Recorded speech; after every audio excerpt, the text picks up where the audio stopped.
Hey everyone, welcome to this episode of Context is King. I'm Rebecca Brayton, and with me as always is WatchMojo founder and CEO Ashkan Karbasfrooshan to discuss if we have hit a massive turning point in the startup mindset. So many layers to unpack here. I guess. Look, for one, there was a recent study came out that confirmed that VCs, by and large, there's a few that get all the returns. A lot of them are just posers and fakers and, make money from the management fees and just it's a Ponzi scheme. A lot of other folks said this, used worse language. The best VCs have given me the best of advice. And the worst VCs, I realize, are just a bunch of, non-successful entrepreneurs who didn't learn that much to even share, who are just envious and resentful of entrepreneurs. And I know that sounds a bit harsh, but I mean, to be honest with you, it's not shocking. That's what this show is for. No, there you go. I mean, it is what it is, right? And if you read my third book, you see clearly who I say are the greatest VCs and the kind of advice that they give. And if you could read between the lines, those who fall in the second bucket. So one is that. Two, let's face it, a lot of government money went into subsidizing education and research, which then led to the internet, which then led to the World Wide Web, which then led to the internet revolution, the PC revolution, the internet revolution, the mobile revolution, and here we are. That is old news, right? Right now, tech companies, I'm definitely not calling them mature, to be clear, in the sense of growth, but right now, it's a different era. So that's the second factor. The third factor is, the greater fool theory, or this concept that a VC could give money to an entrepreneur and the entrepreneur could kind of like ass backwards, just grow by throwing money at things, acquire things, and not run a profitable business. And then a Google, Microsoft, Netflix, Facebook would come and just buy you out, meaning the VCs got their money and you as an entrepreneur had like this Midas touch, but you really didn't really build an actual business. So what happened now to finally get to the point is, what really I think was the straw that broke the camel's back was, there's always cycles. And we were now in like year 12 of this cycle where a lot of businesses, privately held startups, grew massive revenues, massive market share, but had businesses that were not really sound. To quote Warren Buffett, you don't know who's swimming naked till the tide goes down. So Uber, fantastic brand, fantastic franchise, horrible economics, maybe it'll never be profitable, but has built a moat. It's really hard to... How could a business like Uber not be profitable? Well, because it's market share. When you're going after market share, you basically are willing to lose money for every dollar you bring in, thinking with volume you make it up. Some businesses are like that. Amazon, once you get economies of scale and scope, you can do wonderful things. WeWork was the opposite. It was losing more money the more revenue it generated. And there was nothing defensive about it. And there's a lot of other alleged frauds and all bad behavior. And like the owner was like a horrible guy apparently. And, say one thing, do another. Don't eat meat, but I'm going to eat a big lamb shank. Or just, 50 stories like that.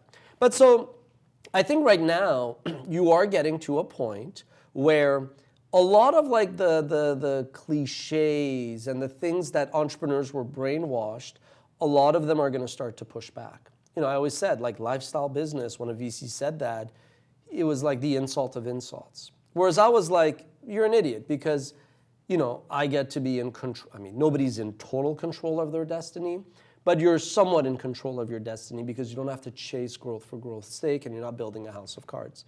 But so I think you are seeing this changing where entrepreneurs, the same way that corporate execs said, why am I in this rat race? I think entrepreneurs are going to start to maybe walk to the beat of their own drum. I also think that you've seen that what's the point? What's the point of killing your staff, killing your team, getting them to drink the Kool-Aid and then the emperor wears no clothes? Your soldiers are going to look and say, why are we following this guy who's wandering in the desert not knowing where he's going?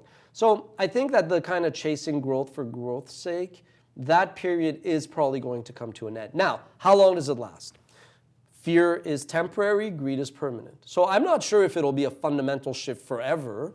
But if you look then at the bigger backdrop, and we covered this in Fox in the Hen House, as a society, we're starting to ask ourselves, like, hey, is it normal that, like, you got CEOs making 10,000 times what an average employee makes? Is it normal that a Walmart employee has to rely on food stamps and donations of your colleagues when the Walton family, like, hey, Sam Walton, you could argue to be clear, nobody deserves $1 gazillion, but you could argue that Sam Walton deserves everything that he did because he built it. But does Sam Walton's grandkids deserve to inherit $10 billion when the employees, you know what I mean? So I think society's also at a point where there's this kind of like, wouldn't call it a day of reckoning or judgment day, but you really, really have to be dense, tone deaf, blind, and deaf not to notice that something is changing. What would you say is the worst thing an entrepreneur can find out about themselves? Well, I wouldn't say this is the worst thing an entrepreneur can find out, but an entrepreneur, unless you really, really study other entrepreneurs and executives in business before going into it, and the recent generation, a lot of them don't. They just go, I want to be the next Mark Zuckerberg. So it's kind of saying like when I was a kid, I want to be a doctor, I want to be Michael Jackson, and I assure you I don't want to be either of those two things now. Once you find out what those entail, but if you kind of study and you know what you're getting yourself into, you go into entrepreneurship kind of blind. And you don't know what it entails. So you buy into this Kool-Aid of just growth, growth, growth. I think the worst thing, and I'm being facetious when I say the worst thing, is when you realize you don't want to run a company of 10,000 employees or 100,000 employees. You don't want to grow for growth's sake. You don't want to have offices worldwide for the sake of having offices. You actually want to run the kind of organization that in your heart, in your gut, in your head, that like soothes your soul, you know? I got to a point where, and I wasn't doing it for anybody else, but I guess I got into that, we just got to grow, we got to be here, we have to be in, Watch Mojo, Indonesia, Mozambique, Romania, Moldova, and you get to a point you're like, we don't need to be. How many of those are real? Maybe 2 of those 4 are real. But so I think that is like the ultimate journey of an entrepreneur when you say, you know what, like I'm in this arena and I'm competing because I love to compete.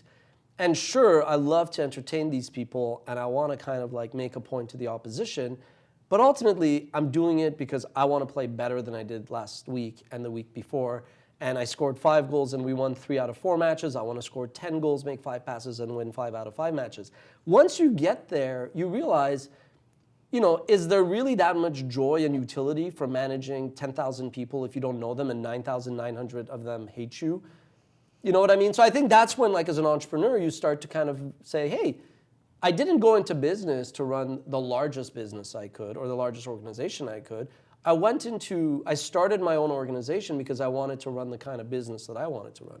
This kind of reminds me of a tweet I saw this weekend. It was, I don't trust anyone who wants to make over $300,000 because you can reasonably do whatever you want with $300,000 a year. It's actually, that number is even less. Now, granted, New York is more expensive than, say, Montreal, but like I think the number is actually $75,000. There's a study that above, now it depends on where you live. I think $75,000 in New York, clearly not the same thing as $75,000 in Montreal. Like average rent in Montreal is like I think $800-900. In New York is like $3,500. So let's just, we're not dense economically, but there is a study, and Scott Galloway talked about it in his book, The Algebra of Happiness, and I'm assuming this is for average America, so you could take that with a grain of salt, but above $75,000, so extrapolate that for the cost of living of where you are, but above a certain amount, most people, I agree, you don't derive more happiness from making more money. And I think, look, I've said this so many times, entrepreneurs don't do what they do for money anyway, but it's easy to fall into that. And eventually you realize it, and it's the worst thing because investors brainwash you into thinking you do want to run a company of 100,000 even if you're miserable doing it. All right. Well, let us know in the comments if you've ever been brainwashed, and we'll see you next time.